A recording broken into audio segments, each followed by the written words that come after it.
Hey guys, I wanted to invite you again to the workshop that I will be hosting on Saturday, May 6th at 10 a.m. Central Standard Time. We are going to be essentially doing a fourth step inventory on the God of our understanding so that we can more beautifully and fully and completely and willingly take step 3, turning our will and our lives over to the care of God as we understand Him, because He is someone we can trust and someone we can surrender our will and our life to and want to. And the reason for this is really the hinge point of a full recovery. And so if you are someone who is not experiencing the fullness of the promises in the program, if the bedevilments are running rampant in your life, this workshop is for you. And this comes from a place of needing this myself, of walking this journey, and of wanting to share it with all of you. So I hope to see you there.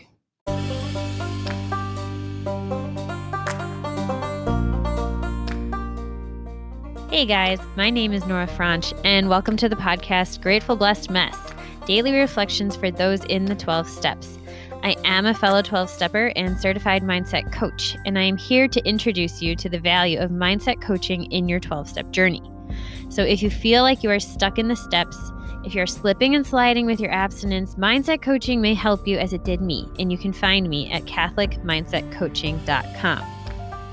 These episodes are meant to invite you in to consider the truths of 12-step wisdom and to join in the very real struggle of living them in action. I hope that it feels almost like a mini meeting, and I invite you to contribute your own share on the Grateful Blessed Mess Facebook group to keep the discussion going. My comments are based on my own experience, so feel free to take what you like and leave the rest. But my hope is to encourage you on your own daily 12-step journey. As they say, you cannot stay clean on yesterday's shower. So without further ado, let's begin.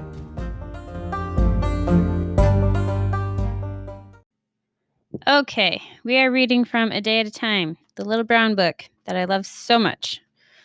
August 6th, reflection for the day. Sometimes, through bitter experience and painful lessons, we learn in our fellowship with others in the program that resentment is our number one enemy. It destroys more of us than anything else. From resentment stems all forms of spiritual disease, for we've been not only mentally and physically ill, but spiritually ill as well. As we recover, and as our spiritual illness is remedied, we become well physically and mentally. Am I aware that few things are more bitter than to feel bitter? Do I see that my venom is more poisonous to me than my victim? Today I pray. I ask for help in removing the pile of resentments I have collected. May I learn that resentments are play actors too. They may be fears, losing a job, a love, an opportunity. They may be hurts or guilty feelings. May I know that my higher power is my healer. May I admit my need. Today I will remember, resentments are rubbish. Haul them away. I think I need this one taped to my face. I feel like I'm a resentment machine sometimes. It's just such a quick go-to of mine. And I hate it about myself, which is funny because it's like I have a resentment about my resentments. Who can relate? Who can relate? Probably a good chunk of you. Not that I hope you do. I hope you don't, but chances are you might. So we hear in the big book, we read that this is a spiritual disease, a spiritual malady, and that there is a spiritual solution. And it's funny, the image came to mind. I recently, got to speak at a meeting, which was really a beautiful thing that I have a lot of gratitude about, because for so long I couldn't do that because of my own bumpy road to abstinence. So the funny thing was, what I want to get at is it was on Zoom. And so you can see yourself talk, which is kind of odd. And what this made me think of was, towards the end, I was talking about the promises, and I could see myself talking. So that what I was saying was that while you're working on your program, like on the left side of your visual field, all of a sudden, and my gesturing now to the right, like that part of your life starts to line up and get better. But it's because you're not focusing on that. You're focusing on the program. You're focusing on the work and getting down to the nitty-gritty of your interior life and making it orderly and clean and giving it to God and asking for help. And when we do that, suddenly the physical and the mental part starts to fall into place. So while I'm looking over to the left, all of a sudden my life on the right starts to get cleaned up a little bit or a lot of it. And it's really cool and it's really nice. And so I know you can't see me, but I'm gesturing to the left when I say we're working the program, and I'm gesturing to the right when, like, all of a sudden that part of my life starts to fall into place. And that's what they're talking about here. It says, as we recover and as our spiritual illness is remedied, we become well physically and mentally. So that tells me that the root of this disease is a spiritual malady, which is what the big book says. And part of me wants to look up that page, but maybe somebody else can, and they can they can let us know what page it's on where they talk about the spiritual malady. It's probably more than one. Am I aware that few things are more bitter than to feel bitter? Can you do this with me really quick? Can you think of the most recent time you got pissed off at someone for something that they did? And I think for me, it was like 20 minutes ago. And maybe it's not pissed off. Actually, for me, it's more of like a hurt. Like you're feeling like, oh, that punch to the gut. You feel hurt. And there's nothing wrong with feeling hurt. But chances are, like for me, it's already starting to bubble into a pool I already have of resentment towards this person. I got this little like hot spring going in my body that I want to give to my higher power, and I keep taking back. So maybe you can identify the last time something happened with someone close to you that was hurtful or that created fear. Maybe it's not with someone close to you. Maybe it's your job. Something that created fear, something that created hurt or guilt, and it led you to, or anger, and it led you to resentment. Either quickly or slowly, you find yourself in resentment again. And we know that is like expectations, because expectations are preconceived resentments. That is poison to us spiritually and to our recovery. And it, they say it's like drinking the poison and expecting the other person to die. Yes, I'm experiencing the effects of my own poison on a daily basis.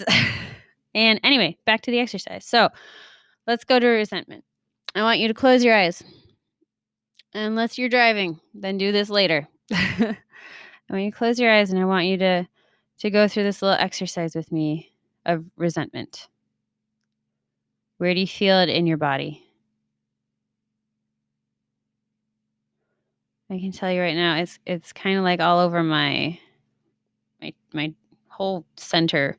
Like it goes down into my stomach and then up into my sternum, and then I feel it like in my back between my shoulders, almost like being stabbed in the back, like betrayal.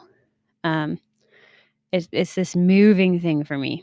So it's moving and it's kind of hot and pokey.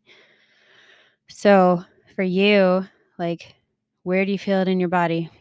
Is it in your shoulders, in your chest, in your stomach? Is it in your head? Is it hot? Is it cold?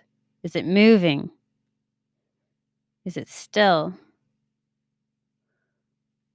If you could imagine it, like, what does it look like? I almost see it like this, like, I forget those like science toys where like the colors are like separate but moving through each other, kind of like a lava lamp, I guess, but mine's like faster and not bubbly and cute.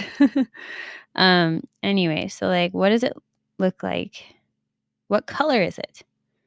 It's like, for me, it's like this red orange, it's like hot almost in like the color that it is, and it's moving, and it's almost like it's seeping into like every part of my core. That's the image I'm getting for myself. So that feels kind of crappy to me. I don't know how it feels to you, but it feels really unhealthy. And I don't particularly like or want that in my body. It's almost like it has a life of its own. So here's something I learned in coaching. So I have this thing that's in my body right now, this emotional experience. And I'm feeling this hot moving, like fluid, but just like evil emotion coursing through my veins, this resentment. And, something that I could ask you if I was coaching you is like, and so I just want you to answer this on your own. But this thing, this, whatever it is for you, this red, orange, moving, fluid thing that you feel in between your shoulders, down to your gut, up to your stomach, so this thing that has a life of its own, if it had a voice, what would it say to you? What would it say to you? I guarantee you it's not something kind, and it's not something loving, but it's something that you believe is true. And can you write that down? Write down what this thing within you is saying so that you can get it out of your body, whatever that phrase is. And can you journal on it? With your higher power, can you journal on that thought and ask him if it's true? And if it's not, which chances are it's probably not, can you journal long enough to find out what is true about you and about the situation? And if you're having trouble, reach out to me. It's part of how I help the people I work with, this emotional processing. It's freeing, it's incredible, it's beautiful, it's really helpful. And usually when we come to that, what's that thing saying? It's something that we really believe about ourselves. It can be a way to uproot a lie that is keeping us sick and is almost like a beacon or a factory for this resentment that we create that is the biggest block to our spiritual life, because what resentment is unforgiveness. So if you get to a place where you can come to the truth, perhaps you can forgive yourself and the person that hurt you. And if you're not ready, ask your higher power to just help you to become ready, to give you the willingness to be willing, to be ready to enter into forgiveness so you can leave all this poison behind you. And that's all we're going to do today. With that, I pass.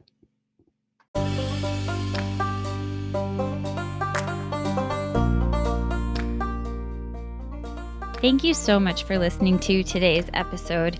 If you feel that mindset coaching could help you on your 12-step journey, please feel free to reach out and find me at catholicmindsetcoaching.com.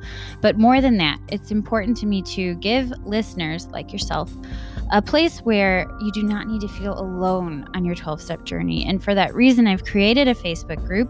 It's called Grateful Blessed Mess.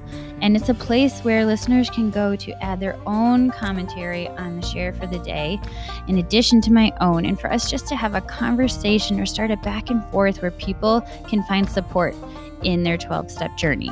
This is not a replacement for 12-step work. This is something outside of the 12 steps. It is simply something that has a heart for the 12 steps and those who are in it. And so, welcome. If you are here, chances are you may also be a bit of a mess. And I hope that you can learn to find some gratitude in the blessings that have come from your messes.